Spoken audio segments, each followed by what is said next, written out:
Hello, friends. Welcome to episode 252 of Storyteller Conclave. This is a show all about helping you run the best tabletop role-playing game that you can, whether you're a new storyteller or dungeon master learning the craft, or an experienced storyteller looking to take your game to the next level. I'm Sarah. I'm Rob. How are we doing, Rob? Laughing still from the previous comment. Yeah. Just before the show, we were running some Romeo and Juliet, actually. Romeo and Juliet, absolutely my favorite Shakespeare play. Not mine. Yeah? I love Taming of the Shrew. Okay, fair enough. I love that. I can see it. Another Shakespearean play that I will forever have a special place in my heart is I think it's not A Man for All Seasons. It might be A Man for All Seasons now that I think about it. But not for any like the normal thing. I went and saw it in Stratford. And the guy who was playing the father in one of the scenes, and it's hilarious because basically they're talking to the father and they all know that they're being listened into by this other gentleman, right? And the father is they're supposed to be basically having a picnic to kind of push information that this other guy's listening to. Oh, sure, yeah. But the father keeps drinking. Well, the guy who is in the scene, who's playing the father, just keeps grabbing his glass while he's listening to this guys, and all he says is so my daughter says. Well, the actor decided that he was going to play up the father. Basically, the father's getting drunk through this whole thing. Yeah. And the other two guys, because he keeps getting further and further into his list, until eventually both of the other actors break. The guy who's literally hiding behind a shrub that's on a Red Rider cart that he's wheeling slowly across just falls over laughing, and the audience breaks. Everyone breaks character, 100%. But he's still holding his glass, just kind of listlessly sitting there, and then when it all goes silent, he goes, "So my daughter tells me," and everybody loses it again. I mean, it literally was a 5-minute laugh break in the middle of the play. That's great. I love those moments. I love when you can have those kind of things. I saw Two Gentlemen of Verona at Stratford. Oh, hell yeah. And hell yeah. I believe it or not, I don't remember absolute crap about that play, but I do remember that I enjoyed the hell out of it and that it was very funny. Yes. Two Gentlemen is great. My second favorite is definitely Much Ado About Nothing. Oh, yeah. Especially the version with Denzel Washington as the prince. Yes. With all-star cast in there. Oh, hell yeah. Absolutely all-star cast in that. Hell yeah. Yeah. But... yeah, I've seen a lot of neat things. The Taming of the Shrew done in the 1950s Edge was hilarious. Oh yeah. Okay. The Tempest as a Orwellian kind of flip of post World War I if things went the wrong way. And it was very jackbooted, but it still had all the power of the original story. It was just its theme wrapped around it, and it's beautiful. That kind of stuff. Or my favorite version of Taming of the Shrew, 10 Things I Hate About You. Yeah, no, seriously. Yep. Yeah, 100%. Oh, so. Heath Ledger, we miss you so much, buddy. We do. Good man. Anyway, beyond that, the reason we were kind of talking about Shakespeare is because we were positing that the semi-prevalent YouTuber, I should say he's pretty prevalent. He's very prevalent. He's very prevalent. Is Dungeon Craft. Yes. Professor Dungeon Master on Dungeon Craft. The channel's name is Dungeon Craft, and he's a big proponent of the OSR gaming style. Yes. Rob was saying that he's our Tybalt. I think he's our Tybalt. Narrative. I hate the word as I hate hell. All Montagues and you. All storytellers and all you. Storytellers and you. Because tonight we're going to be talking about OSR, which is Old School Renaissance or Old School Revival. Yes. And we've talked about it in adjacents quite a bit. Yeah. It's essentially the antithesis of our particular gaming styles. We're very narrative, cinematic, story-driven, and that's what Storyteller Conclave has always kind of been about. It's the thing that we know, so it's the thing that we are trying to teach through this show. Yeah, remove the wall between you and your players. Get rid of the power dynamic. Well, not the power dynamic, but the perceived adversarial relationship that's going on there. Yeah. Right backstory, right, plots that can unfold in multiple different ways. And, Be flexible. Yeah, exactly. All these sorts of things. And a lot of these things are very are very antithetical to the OSR gaming style. So we haven't really gotten into, like, it's why you've never seen a system spotlight something like Dungeon Crawl Classics, Right, or Old School Essentials, because we would just hate them. They're not our style of game, and that's not to. And you're wincing. No, but that's not to say that they're bad games. Not at all. But they're antithetical to both of our styles, both of our tastes. Well, my thought was like we would do the mechanics, and then I would get to.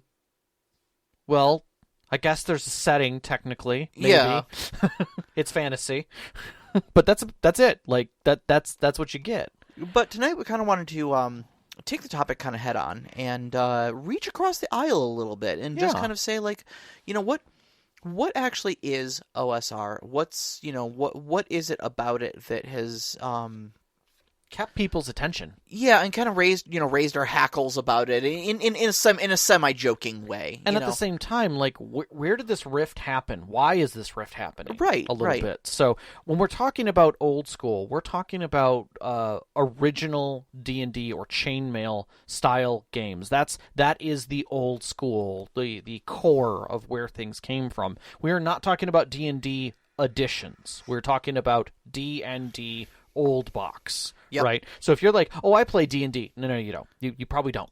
If it had a number next to it, no. Yes, yeah. If you look at it and it says an edition, then that's not it. If you weren't in high school in the early '80s, probably not. Probably not. Or you weren't playing with people who were in high school in the '80s who picked it up. Probably from some like relatively random location at the time to get their hands on it, kind of a thing. But the question is it old school revival or is it old school renaissance? Because it's kind of called both things. OSR kind of stands for both things, and I guess it really depends on what you're talking about. They're both valid. Old school revival, in that the revival is bringing back old games and mechanics. The mechanics, like in the sort of sense of like retro clones. This would be games like Old School Essentials or Dungeon Crawl Classics that try as hard as they can to emulate the feeling and mechanics of something like First Edition D&D. Yep. And then you've got Old School Renaissance half of things, which is new games that are using some sort of modern sensibilities, but try to reach back in their mechanics and design principles to emulate those sort of things with a new twist to them. Yeah, like I dare say you could say an aspect of Morkborg. Yeah, Morkborg I think is definitely within Renaissance. That vein. It is definitely within Renaissance. I think something like oh god, what was the one that was just on the tip of my head? Worlds Without Number. I think is it tends to be. I've heard is squarely in the OSR camp. But really, there's a core pillar set or belief set that kind of guides you to what OSR truly is. Right. Directs you in that. And I think you've broken them down very clean. Now, I'm going to preface this by saying neither of us play OSR games. Neither of us are terribly enthusiastic about OSR games. So we're probably going to get some of this representation wrong. So by all means, let us know if you're listening to this. Hop on our Discord or tweet at us or something like that. Let us know where we can be better about this, because we're also coming from where we started. Yeah, exactly. And the kind of the perceptions thereof and how we drifted from it. So, but the key pillars of OSR, as we understand them, are that first off, your story is emergent through the game mechanics, meaning that you're going to avoid like writing plot. Okay, a lot of the things we talk about, how to, pre-prep your NPCs, pre-prep your plot, come up with a story for your campaign. All of these things are kind of antithetical to OSR gaming.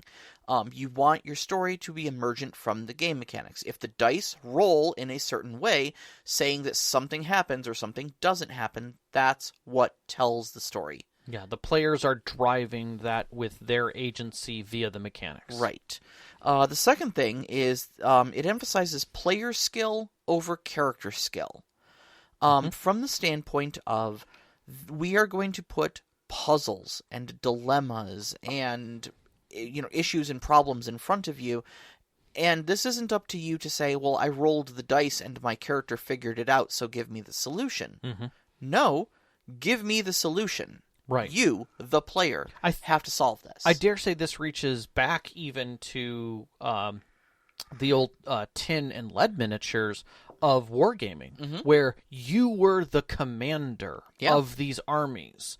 It was up to you to make sure they were positioned and that you had the right, logistics and everything to back up the actions which you were moving into. Making a risky thing and hoping that the numbers work out was more than just a risk. It was silly and stupid. Man, now I want to play Warhammer Fantasy again. Thanks, Rob. See, that's what I'm talking about. And then the last thing is advancement through achievement, not through vertical progression. Okay, most of your character's advancement is going to be very flat. You're not going to get buckets upon buckets of hit points. You're not going to get brand new spells that can call down mountains on top of your enemies.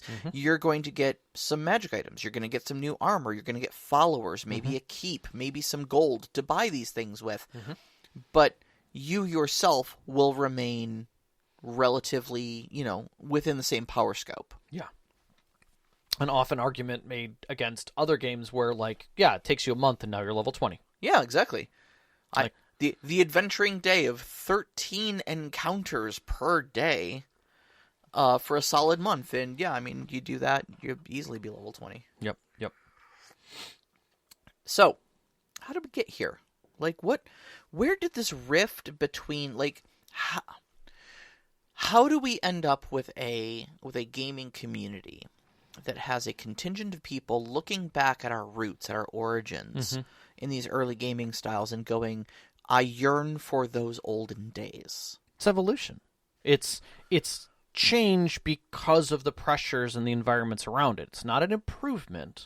It's just crafting itself to fit those things within the framework of the society that's excorporated. So when we started, we had kings and nobles and lords playing with, miniatures and doing battles, effectively like chess, right? And then you had people who were then expanding on those because they were being brought into it. Commoners, if you will, lesser kings, of their own realms were now doing it themselves. And then as that ironed down to the folk, it became more personalized.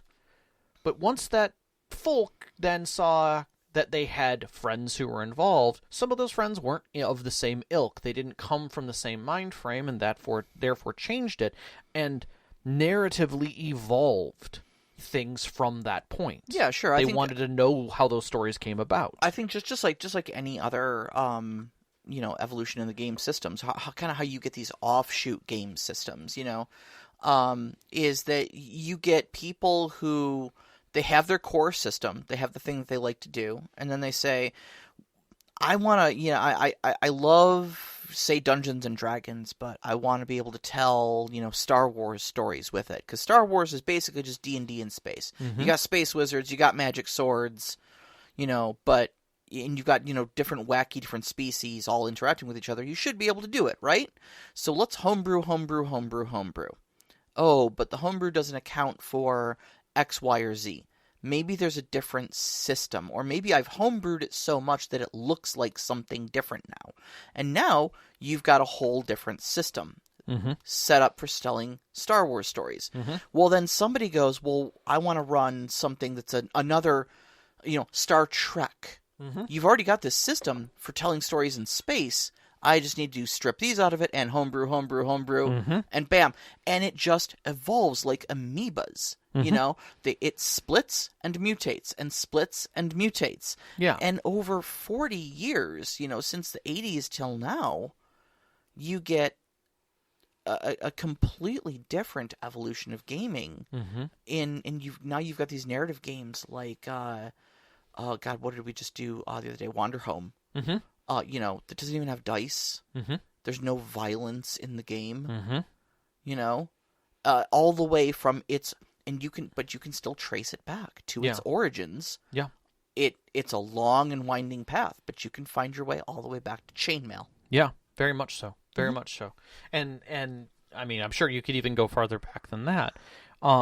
But that fundamental shift in gameplay was not only the people running it, but also the people playing it asking for something different. I mean, I made the joke that when the Goths came in, they said, you said, oh yeah, that's right. They saw Count Strahd and said, I want to be a sexy Count Strahd, and Vampire was born. Right, yeah.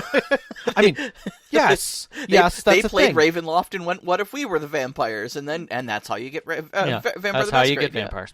But yeah, I mean, but that's legitimately it. Like, what if we want to be the baddies? What if we want to be the monsters? How would I play this comic book in D&D?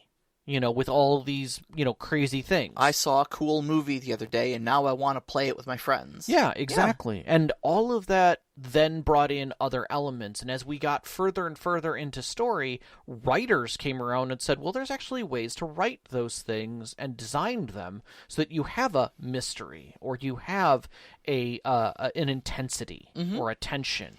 People who were cinemaphiles went, here's how you add drama. And cinematic beats to your stories to give them that sort of, pulpy, dramatic flair. Yeah. And, yeah, you end up with games like 7th Sea, and you end up with games like Vampire and whatnot. Yep. How do you add clocks to your game when you don't want your players to feel like the player is pushed, but you definitely want those characters to feel pushed? Right. Okay, well, how are those successes going? Well, not going in the right direction. But the further you evolve, the further you kind of, split and mutate and split and mutate, and you look less and less and less like the original progenitor of these games. You've definitely got a contingent of people who, and I hesitate to say that it's all old, grognards. It's not. Because it's not. It's definitely not. There's a lot of appeal for OSR gaming for a lot of people. And I think the older generation is teaching the newer generation this, and they're sharing that sort of thing with them. I dare say if you probably looked at Dungeon Craft's demographics, it's probably 18 to 24 is their biggest is his biggest watchers.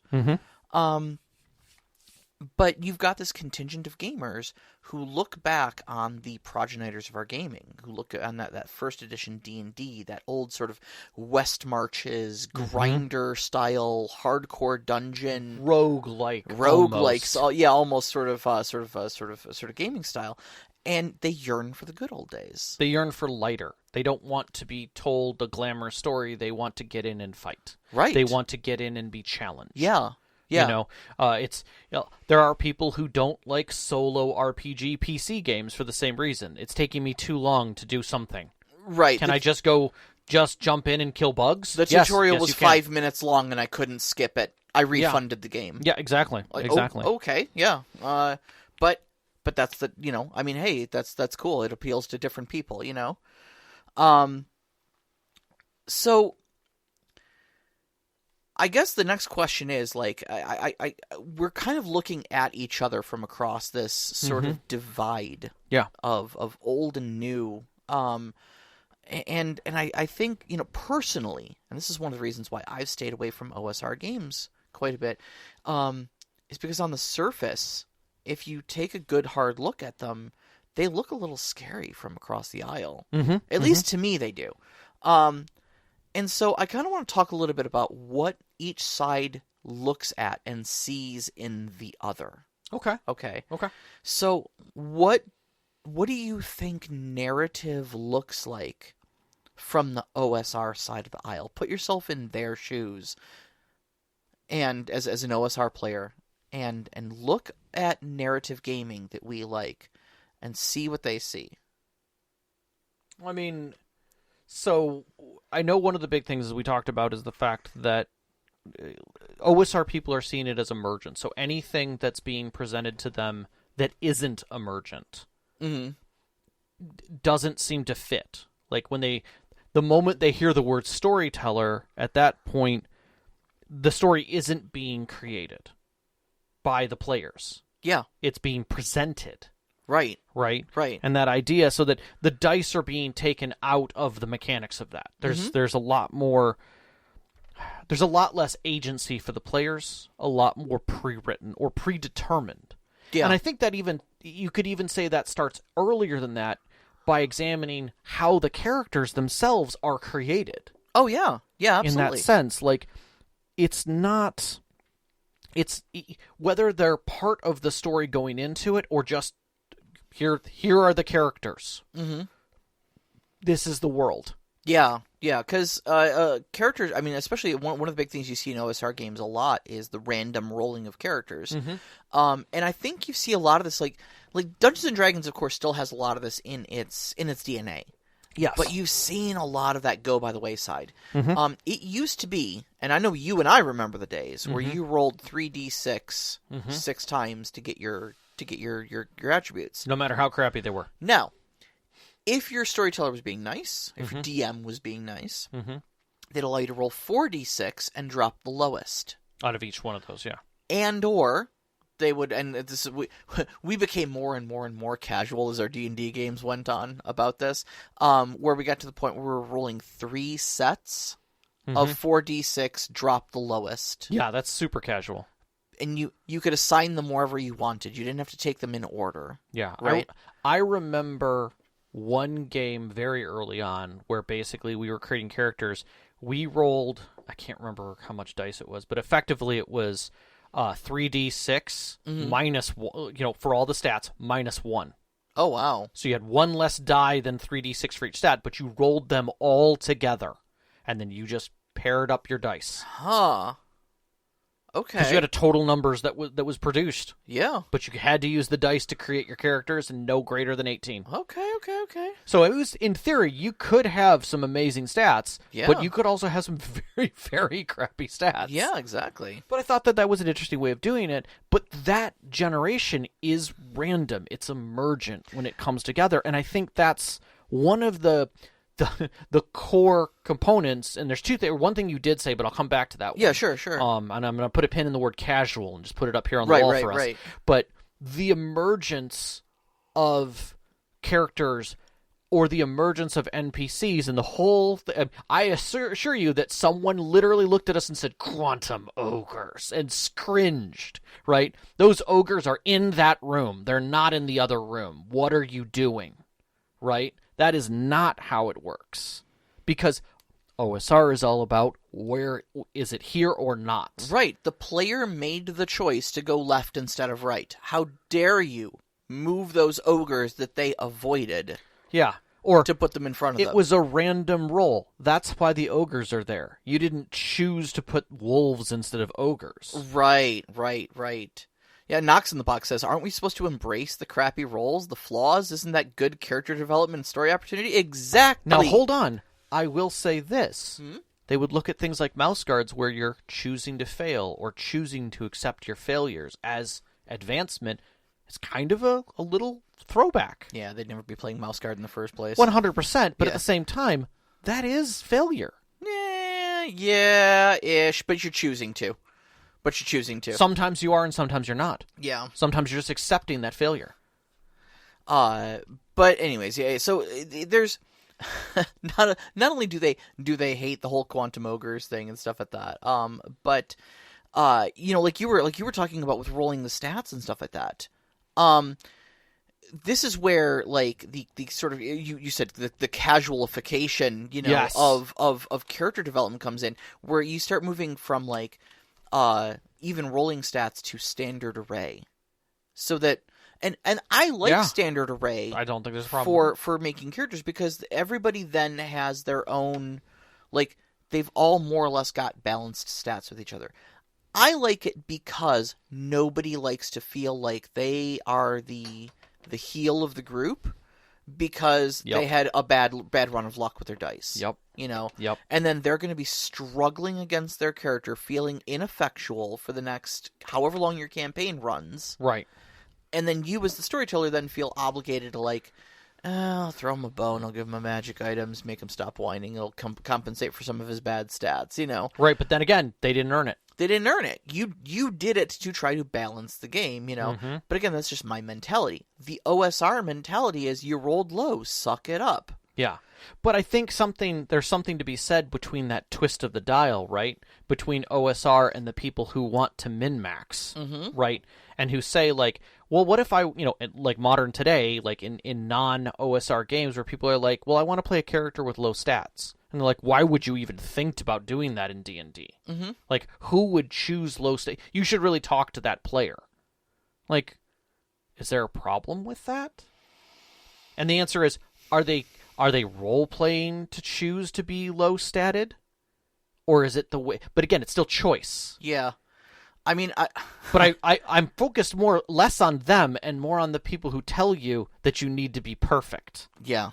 Yeah. And I think that's the turn of the dial that changed out of OSR, was those people trying to perfect their characters. And like, I'm gonna keep rolling until I get the right character. Right. And I think that brings us to our next point. Yeah. We emphasize player skill over character skill, and I think game systems that emphasize character skill and character build and that meta build of like, how do you build a good warlock? Right. That allows you things to point by your stats to make them all optimum, to choose your character species so that it's optimum. Yeah, I'm the perfect battle mage. Right, and to even pick battle mage to begin with. Right. I started reading over Dungeon Crawl Classics because I was curious. I kept seeing it being brought up on Reddit. And you'd love it. Oh, you'd love it. It's such a great game. Such a great game. So I downloaded a copy of it, and like in the first page, they're like, this isn't one of your kiddie games where you're gonna pick your class and your species and stuff like that. You're gonna start by rolling 3d6 and only 3d6. None of this drop the low crap. Mm-hmm. And you're going to take the first 6 rolls you get in order. You're going to start with your strength and end with your intelligence or your charisma or whatever. Mm-hmm. And you will like it. And those are the stats you get. And then after you are done rolling your stats, you will compare that to this chart to see which classes you qualify for. Yeah. You don't get to say, I'm playing a bard. You roll your stats and you hope you qualify for bard. It feels like college admissions back in the 80s. It does. Yeah. It does. But, like, I can see OSR people, like, looking at this going, like, man, how many bumpers and rails do you need on your character to outfit them with the best class and the best species and the best stats in the right way with the best feats and the best spells to make sure that you never, ever have a problem you ever need to worry about? Right. Or you have the best comp. You've got the right fighter with the right mage and the right healer and the right rogue so that you've got your bases covered so that if somebody else joins the campaign, you're like, we really don't need you. It's like with a strong enough character and with a strong enough group comp, you can sleepwalk through a game, sleepwalk through a campaign and just never need to engage with anything. No. Because you've always got the right tool for the job. You've got all your bases covered, Yeah. And OSR just isn't like that.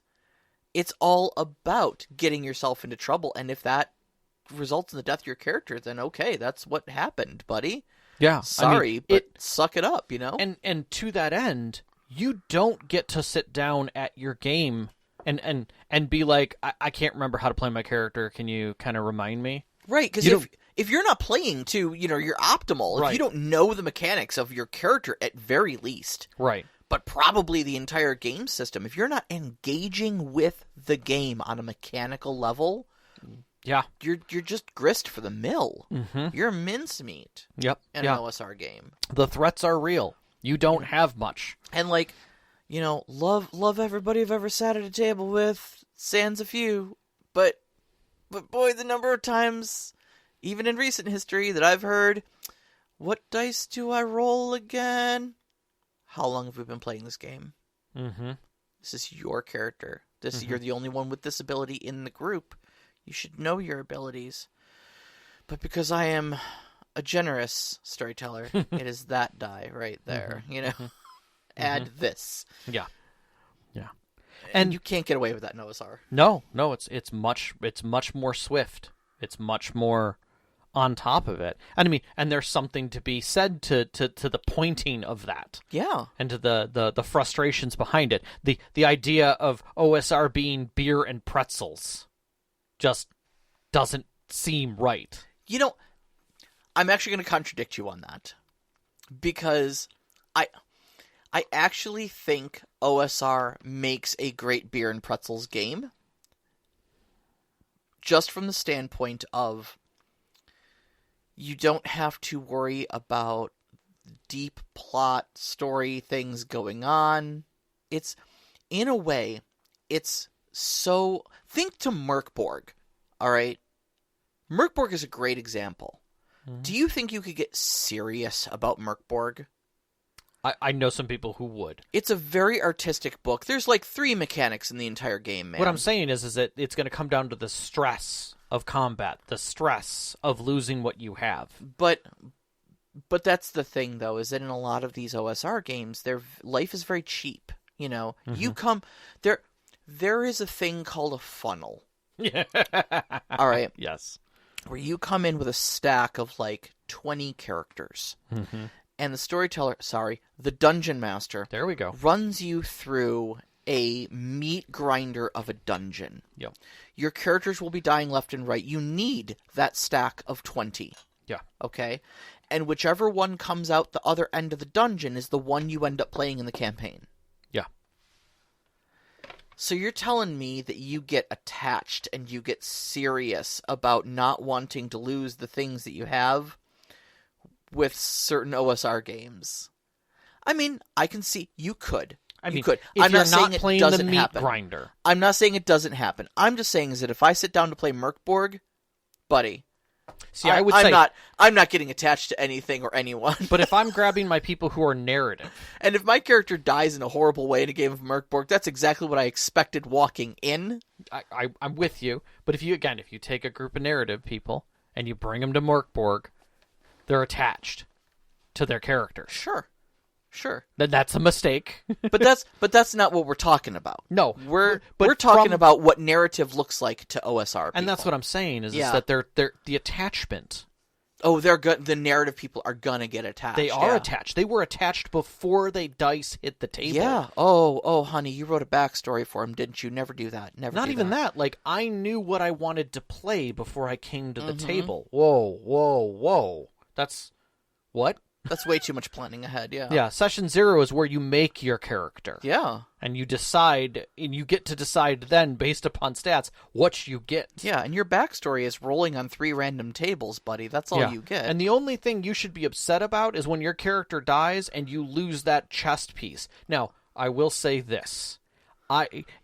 Advancement through physical items back in D&D was a huge thing, because I remember literally a paladin in one of our games practically flipping the table when his plate mail got acid on it. Ooh. And the DM said, yeah, it's useless. He's like, no, I can get it repaired. He's like, no, like, acid destroys it's regular plate. Mm-hmm. It's not adamantine, it's not anything special, but it's magical. I had it enchanted. Yes you did. Because you had silver filigree, and yeah, you can scoop some of that up, but you're going to have to go get it remade. Do you have any idea how much that cost? Oh, how many? Like, he was pissed. Oh, yeah. Like, stormed out of the game pissed because he took a heavy acid attack that nearly killed him and wasted his armor. Mm-hmm. He then spent, between then and the next game session, arguing with the DM where in the rules it said his armor was destroyed. Wow. Yeah. And I was like, this is too much. Take a deep breath, buddy. So when... Well, you got to be mad. It's just a game. Exactly. But the thing is that, like, from a narrative perspective, that rarely happens. Yeah. Like, I struggle to think of a single game that we've spotlighted where loss of gear isn't a consequence. Yeah. Right? That players are like, well, shit, I'll take that consequence. Or I'm going to subvert that consequence and take a different one or something like that. Like, I'm going to handle it in a different way. Or I'm just going to pick up another die and try again, right? Because I have that capability, right? I am sure the OSR people are like, wait a second, whoa. The dice just said that you lost your shit, and you're just going to pick up another die and say no? Or you're going to swap that? Mm-hmm. No, that's not what happened right there. Right? You lost your gear. It's gone. Sorry. That's what happens. It's over, right? So that progression of horizontally, like where you're just getting things, is helpful, but like not necessary. Whereas like your vertical progression, like the idea that you lose stats when a ghost touches you was devastating. Oh yeah. You were losing vertical progression. Uh-huh. How are you going to survive? Right. Now that your paladin is less, like, are you even a fighter when your strength drops below 14? Yeah. Yeah. Right? It's terrifying. Yeah. I mean, it was things like that really asked the question, like, oh crap, like this, I can't regain this. I have to go recover this, in some way. So having this concept where like all I have to do is hang out and I suddenly become a god. Yeah. Yeah. Right? God, I saw that happen. We only made it to like 6th or 7th level or something like that in my D&D game before we switched over to Savage Worlds. Yeah. And I was already seeing that power curve of like, oh no. And in mine we were 10. Oh, we were 11 we were 11. We ended. Yeah. I pushed you to go to 11 just You because there was the 6th level spells are so cool. I just wanted one. I just wanted my wall of ice and I wanted my freezing sphere. There was some really cool ice spells there, and I was playing an ice wizard. That's all. Yeah. But I also feel that at that point, like literally OSR people would be sitting there going, "Oh, for God's sakes, how long is a turn going to take?" Right. Do you even care what you're doing? Mm-hmm. Like, you've got like 40 spells in your repertoire, and you can reset them whenever you want. Come on. Well, aside from the fact that like D&D becoming a combat-heavy game is a complete departure from the OSR mindset to begin with. Because in OSR, I mean, because you are so fragile and life is so cheap, and your progression is so horizontal rather than vertical, you don't ever become spongy. No. You don't ever get those godlike spells. And so your choices are typically how do we avoid, circumvent, or subdue a threat. Or throw things between us and them. Right, rather than ever confront it head on. Whereas in D&D, you've just got buckets of hit points and godlike spells, so it's like, of course we're going to fight it. Here's how to write a balanced encounter to make sure that your party wins every fight. We're just going to go take out the god. Yeah. We're not going to fight his minions. Yeah. We're just going to go straight after the god. Fights are not there to threaten your players with death. They are there to attrit resources from them. Exactly. Yeah. How do I cut down my group so that the fight is meaningful? Exactly. You so always they don't hear just that. nuke the first thing they do. Don't let them long rest before it. Throw multiple encounters in front of them so that they... Yeah. I even made that commentary in our Discord. Somebody was asking about things. It's just like, well, we've got this thing, but I want the fight at the end between the two player groups to be unique. I'm like, well, then make the resources their sleep. Like, just, they only get one long rest and 2 shorts during those encounters. They can choose when they want to use them. Yeah. Yeah. So it's either they have to do these challenges weak and choose to take their long rest right before the end, or squeeze in a long rest and now they're going into the last fight with a little less resources. And that's a whole thing. Like, now there's balance. Now there's decisions to make. Right. So, but the idea of throwing multiple combat encounters, multiple challenging combat encounters in front of your players in an OSR game is just asking for a TPK. Yeah. Because most OSR games, the way that they're set up, if you put strength against strength, numbers against numbers, someone's going to die every time. Yeah. Yeah.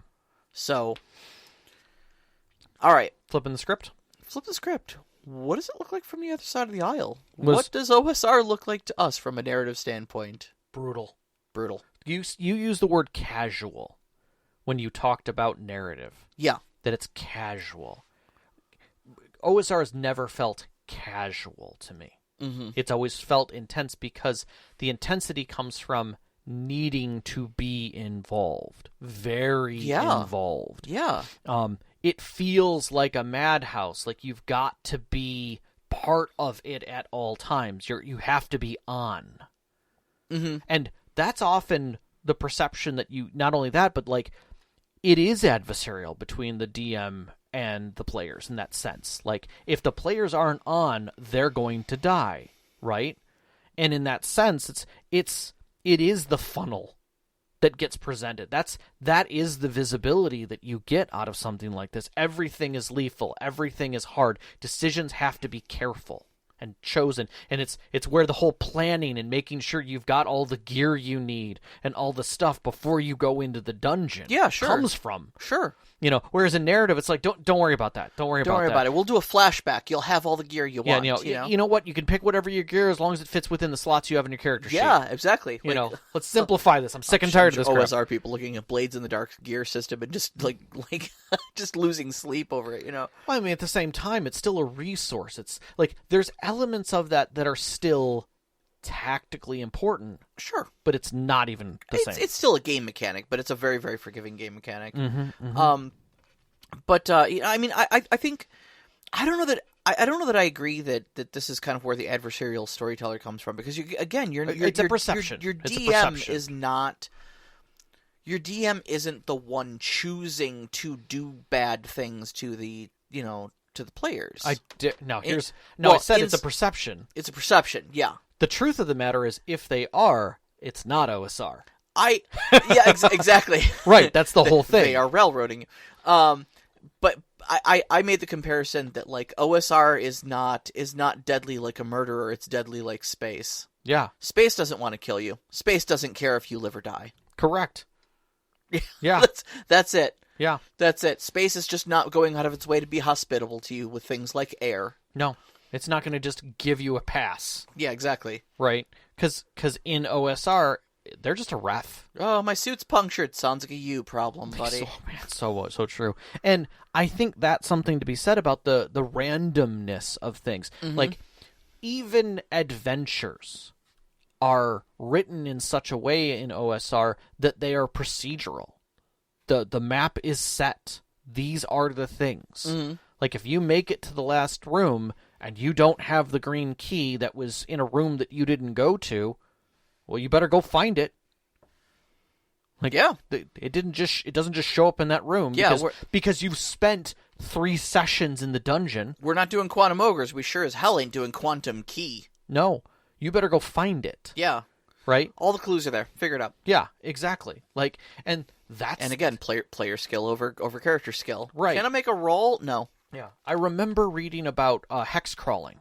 Mm-hmm. Where it was literally like, we have this giant map. We've been hex crawling from one side of this kingdom to the other, right, to try and find this thing. 55 hexes later, we still haven't found the cave. Jeez. And we were just like, can we just get to the damn cave? It's been 2 years that we've been moving across this. And the DM was just like, I mean, do you want me to tell you where it is? Like, because that's, like, I'm not going to do that. Mm-hmm.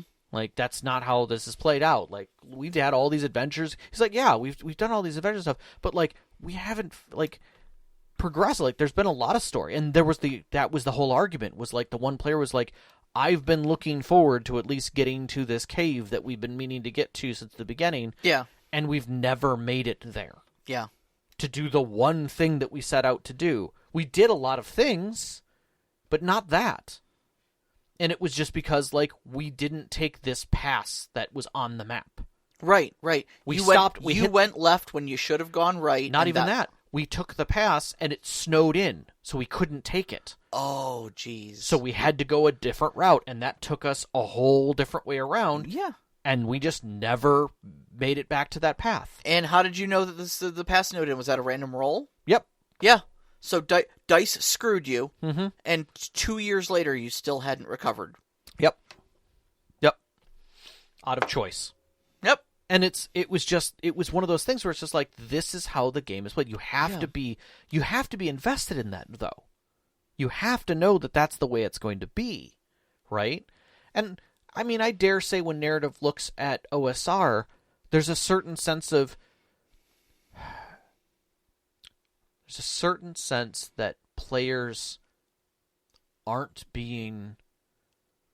committing themselves, but that's not so much as it is players are not consenting. because the consent is implied. Yeah.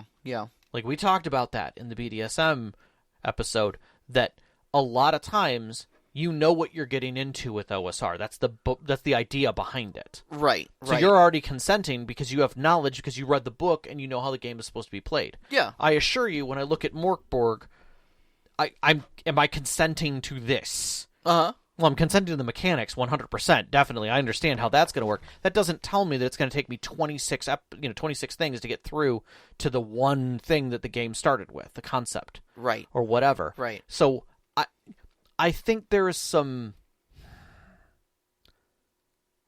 I think one of the things that it has as a detriment is the same thing that narrative has. Mm-hmm. And that is that players don't always know the game they're getting into. Mismanaged expectations. Yeah, but it can be a little worse at times because it is so swift to make those decisions. Yeah. Like, they come a lot faster. Yeah, sure. It's toss the dice and then bam, that's what reality is now, you know? Yeah. I see the appeal, I do, but to me that randomness always just kind of fell thin. Like, I'm that type of person who needs things to make sense. Mm-hmm. I need an explanation for things. Mm-hmm. All the way down to, like, when I was in school, I was always that bad student that asked the teacher, why do I need to know this?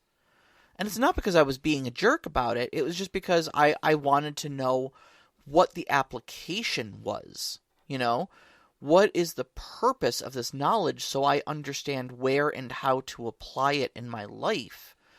And I'm kind of the same way about stories where it's like, hold on a second, these people are chasing us. Why are they chasing us? You know, What is it they truly want?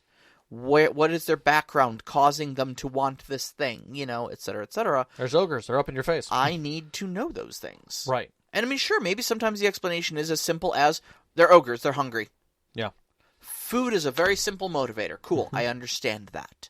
You know, but when we start getting into politics, like, yeah, I mean, I want the hows and whys. And if you're tossing dice for these things, like, you said it was sunny and warm yesterday and now the pass is snowing in? Like, yeah, that's what the dice said. Oh, okay.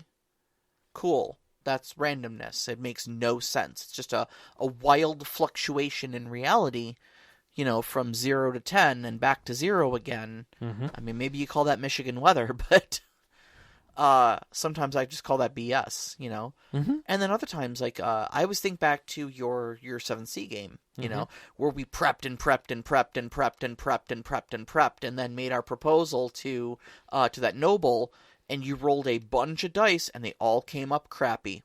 And all of our progress for like 4 or 5 game sessions was wasted as he just turned us away. And we were like, well, that didn't feel good. No. You know?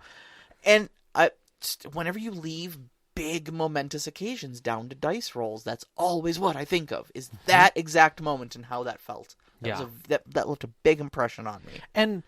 And I dare say that is part of the divide. Like, the people who left those sessions went, how do I solve that in this? How do I find a way to make that would never happen in a movie. Right. How can I make this feel like that would never happen in a heroic story? How can I make that happen? Yeah. I think if you want to boil down the whole OSR versus narrative argument, I think that's really what the heart of it is right there. Is that OSR people are going to look at that random die roll and go, cool, that's how the story went, let's roll with it. Yeah. And narrative players are going to go, that felt bad. Yeah. That felt bad. I don't feel good about that. That should have turned out in our favor. Right. You know? We worked hard for it. We deserve the success. And I dare say that's the key, is what does fun equal? Right. Does fun equal the struggle, or does fun equal the payoff? Right. Does fun equal an escape from reality? Yeah. From verisimilitude? A alternative of, well, I'm trying to remember where it originally came from, but it was always well, that can't happen. He can't just die like that, like the kid saying that to the storybook reader. I want to say that was Princess Bride, you know? It was before that. Because in Princess Bride, he doesn't rewrite the story. He just pauses and like, what do you mean? Like, yeah, that's what's happening. What does he mean? What does Fezzik mean he's dead? Right. He can't be dead. Right, but the story Who kills Humperdinck? He doesn't change the order of the game. The difference is where the kid gets upset and you're like, okay. So then the dawn breaks, and upon the hill with 1,000 riders is Gandalf. Mm-hmm. He has come to save them. Like, okay, there you go. There's your heroic shift. Yeah. And suddenly it feels better, right? Because why Hans Christian Andersen? Why Brothers Grimm? Do we need our fairy tale stories to be grim and horrific? Why must we be afraid of the dark? Because the darker the shadow, the brighter the light. Or vice versa. Not according to the Grimms. Go back and reread their original work, and you will hate it. No, I'm afraid of it. Exactly. You don't want to read it. You want the Disney version. Yeah. Some people don't. Mm-hmm. Some people want to know what happened to Snow White. Oh, God, yeah. Some people want to know what happened to Sleeping Beauty. Some people want to know what happened to Little Mermaid. Or Hansel and Gretel. Yeah. They want to know what happened to the witch who tried to cook them. And that's it right there. Yeah. Why are those stories different? And the answer is because we need them to be at times. Because Little Mermaid was Hans Christian Andersen, right? No. I don't believe so. I'm terrible at original laws. Whoever wrote the Little Mermaid was painfully in gay love with somebody else. And it was an allegory for walking amongst the, walking on land amongst the straight people, but it was painful every step. Right. But they were able to fit in. They were able to be one of them, join their world. Right. And sometimes if you can understand that and accept that, then sometimes but the difference is, and this is for me is the difference. When you're reading a book, it's you. When you're telling the story, you're telling it to another person or persons. And you have to craft it with them in mind. So when you're telling scary stories at the campfire, you're terrifying people. Yeah. Everybody knows that that's the story that's being told. On the other hand, if you're all sitting around on a camping event and someone's like, I've got a story to tell, and someone says, is it a scary story? And you stop for a second and go, yeah, it kind of is. What if it is? I don't want a scary story. Okay. That's it, right there. That pause. Because now there are others involved, and everyone has to be on that page. Yeah. Yeah, sure. So. And Knox confirms it was Hans Christian Andersen. Oh, thank you. Yes, I thought that was correct, but I wasn't confident enough to say. Yeah. For sure. Yeah. And I want to say, like, he was painfully in love with, like, Ernest Hemingway or something like it. Another name you would know. Yeah. It was Little Mermaid was essentially a long, sad gay love letter to that person, that ended in tragedy because, of course, all gay stories back then had to end in tragedy. All right. So I think we've danced around the divide between the two of these concepts, narrative gaming and OSR gaming. What is how do we reach across the aisle? What does a middle ground look like? What can we agree on? Between these two gaming styles, Because I think, as always, the truth kind of lies somewhere in the middle, Well, I mean, we're still talking about an evolution. We have a core that things started from and where things had drifted past to, but what can we still take and see today in a different architecture? Yeah. That holds some of those original principles. And enough of them that it feels this original. Because I'll tell you honestly, especially after doing today's episode, I see the appeal. I don't know that I would seek out an OSR game, but I think if somebody were like, we're going to run Merkborg, I'd be like, I'm down. Let's do it, Yeah, like I see the appeal of Thirsty Sword Lesbians. Yeah. I don't think I could run it. And I don't know if I could feel comfortable 100% just going out and playing it with a group. Yeah, sure. But I see it. I understand it. I respect it. Yeah, exactly. Go freaking play the shit out of it. And don't get me wrong, like I wouldn't be like I'm down to play Merkborg because I want a meat grinder, style game or anything like that. Like I'm not here to engage with hardcore mechanics that I am here because Merkborg seems like a fun, light game, and the idea of don't get too attached to your character seems kind of fun for the setting. As I set Pirate Borg down and go, I don't know if I'll play it, but I might try and run it Pirate once. Borg is such a beautiful book. It really is. It was such a good book. But I respect it. And I respect the authors and the and the art. Yeah, look at that. Yeah, I know. I love it. I love it too.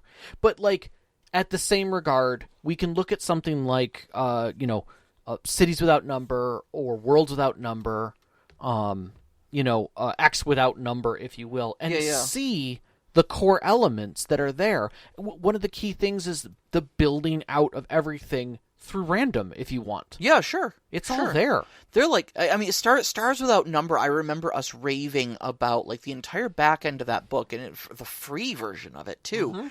Having just charts upon charts upon charts to be able to just create very cohesive star systems with cultures and climates and trade routes between them and conflicts between the cultures on the planet and other planets, which ones were starfaring, which ones were planet bound. And I mean, you could just with a toss of a handful of dice and 2 hours with this book, you could flesh out a campaign's worth of stuff.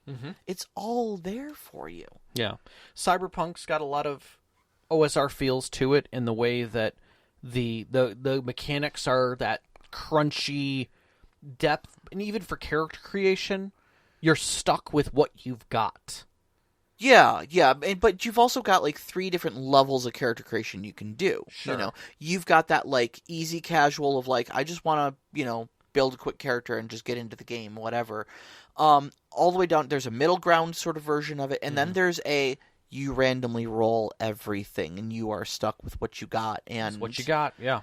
And hope you made a good net runner there if that's what you wanted to play, because And Traveler has that fragility, has that like thinness of who you are in this vacuum of space. Yeah. Yeah. Like they flat out say, don't be firing guns in your ship. Don't do it. No. Yeah. Don't do it.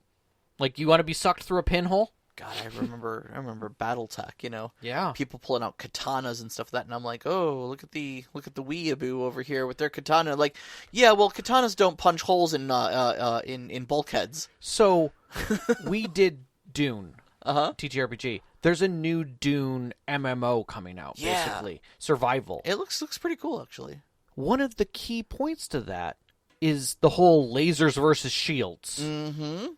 So I saw this thing where they we had to adjust canon. For those of you who lack perspective here, in the Dune setting, if a laser hits a shield, it causes a nuclear explosion. Either in the gun, the shield, or both. Or somewhere between. We don't know. Yeah, because it's random. Because basically the way the shields work is like this quantum mix that's being held together in kind of a weird state that can deflect anything, but can allow certain things through at various momentums. It's based on how much kinetic energy they have. So, like, a sword could get through, but, like, a bullet is moving too fast to blow through the shield, so it bounces. Right. Or thuds. But the thing is that a laser is light. It really isn't mass. It's energy. It's just energy. Yeah. And it doesn't know what to do about that except to become part of it and combine. Yeah. And in that, it can't handle it, and therefore it splits instantaneously. And you get a gigantic explosion. Correct. So, in the canonical world, everyone knows not to pull out a las rifle if shields are involved. You grab your swords, and that is just the way things are agreed upon. Right? But they were like, we can't control that in an MMO. Someone's going to pull out a laser gun and shoot it at someone who's running up to them with their sword and shield on. Indiscriminately in PvP, you just the one thing they added to the story was that las guns have a built-in safety system that when they're pointed at a shield, they will not fire. Right. And I'm like, okay, that makes sense, actually. That is a fantastic, simple break of canon. Yeah. But at the same time, holds all of the other components of itself together. Right. And they're not saying nuclear explosions don't happen all of a sudden breaking canon. They just say, we were smart about it, and we put safeties on these guns. Right. And that simple little brew takes care of the problem. Yeah. You know, of it won't happen. I would dare say that pretty much anyone who runs a Dune tabletop game should include that side rule. Probably, yeah. Because someone is going to do that in a Dune game at some point. What are you talking about? All I need is a simple shield generator and a las pistol just to make a nuclear bomb? Awesome. Sign me up. Yeah, that's how I'm going to kill all of the people that I need to kill in this game. Yeah, exactly. You know, except for the fact that the entire Landstrad would just disown you and all of your things. Oh, you would be persona non grata in an instant for even thinking it. You literally wouldn't exist anymore. Yeah. Like, they'd boot you out of the universe. Yeah. So, instantaneously, they'd find a new way to take care of you. Yeah. Your name would become a killing word. Only the thing getting killed would be you. Yeah, just you. Just you. In a box. Yeah. So, I guess the final question, then, from Storyteller Conclave is, what can we learn from OSR? I mean, I think, first and foremost, don't be afraid to loosen your grip on the story. And just let randomness happen, even during character creation. I think there is definitely something to be said for emergent story from random occurrences. Mm-hmm. Not everything has to be scripted. Not everything has to be written down. And quite frankly, if you're not writing everything down, you're saving yourself some work. Mm-hmm. I know I get stressed out about, is my story crafted perfectly to perfection? Right. Will I have the right narrative beats and the right twists and the right amount of complexity? Not too complex, not complex. Man, if I just had made some random charts or referenced some random charts someone's already written, I could probably have just as good as stories. Yeah.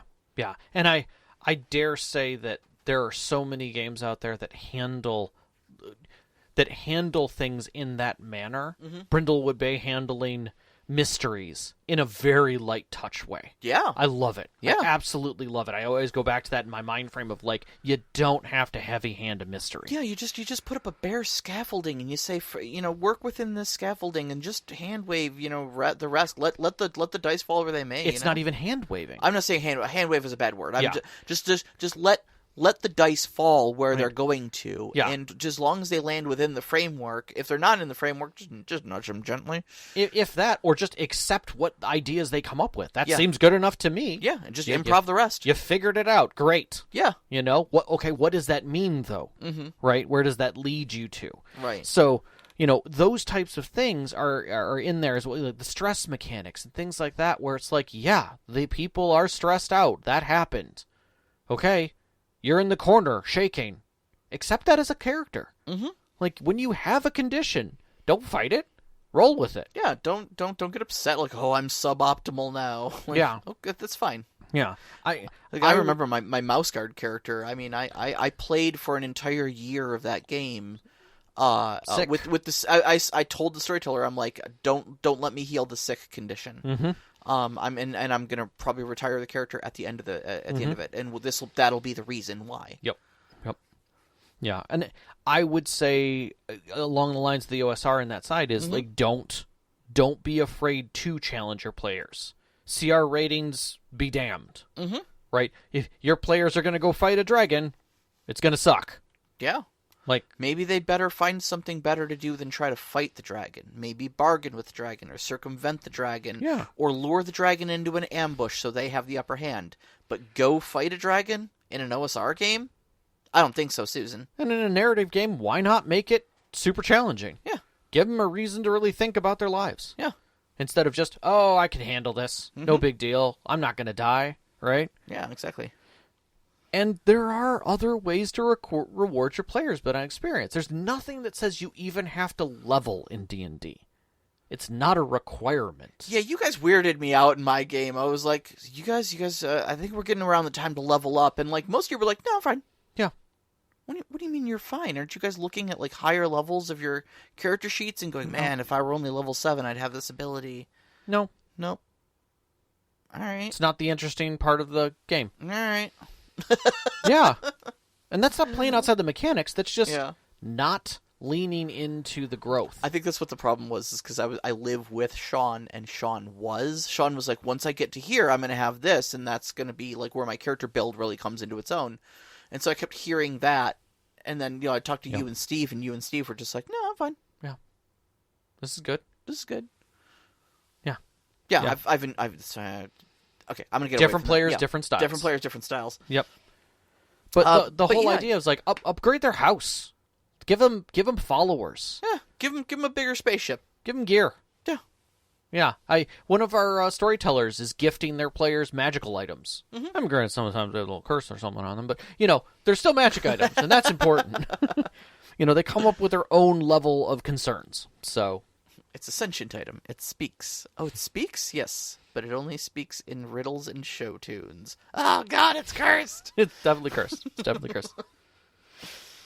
Oh, yes. You want to get some questions? Yeah, I think we answered some of these, but yeah. Yeah. By the way, I will say this. Kaliki and I had a long discussion. Yeah, I saw you guys were going on for like an entire day and a half, Kilkey and you. Yeah, it was fun. We had it was a good discussion. It actually brought up some ideas while I was going through it, but it's fun to have these. Like because again, like they're not local.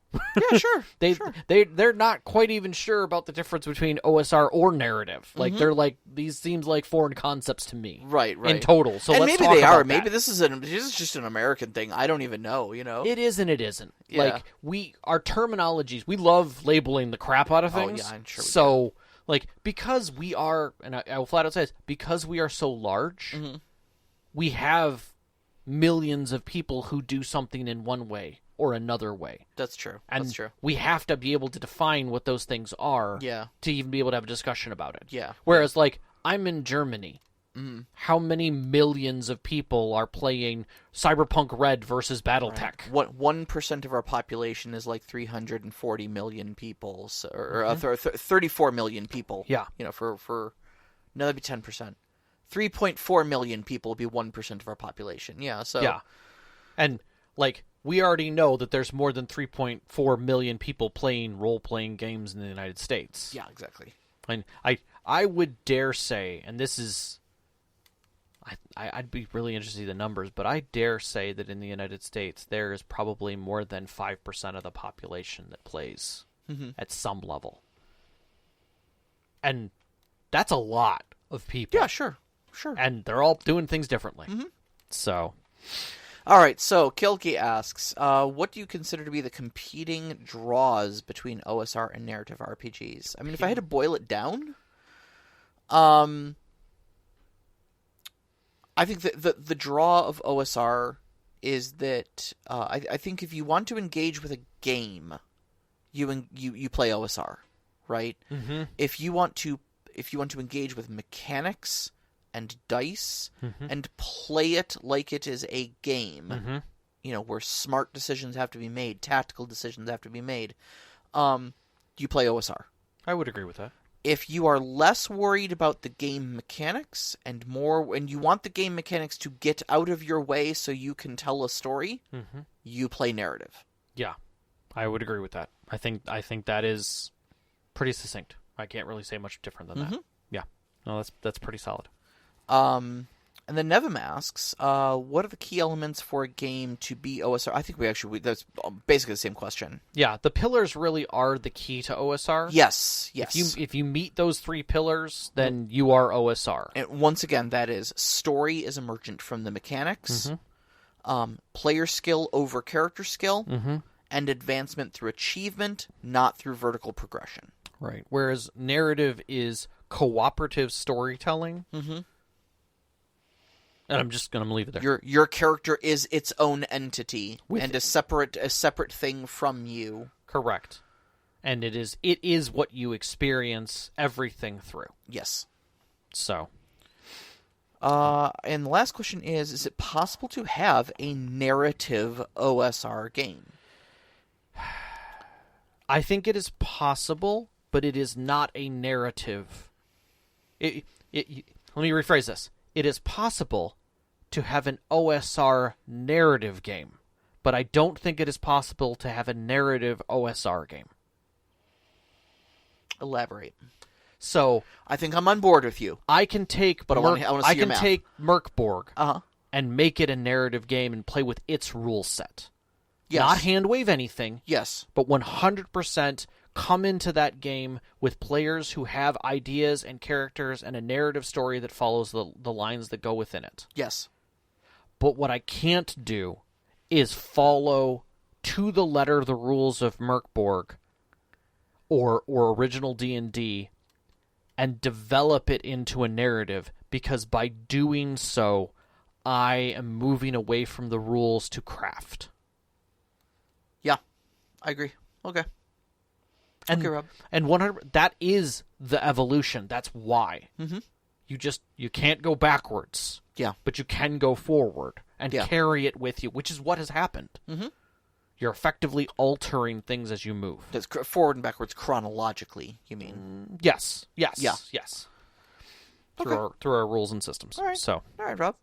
Speaking of which, so next week is our system spotlight. What are we doing, Rob?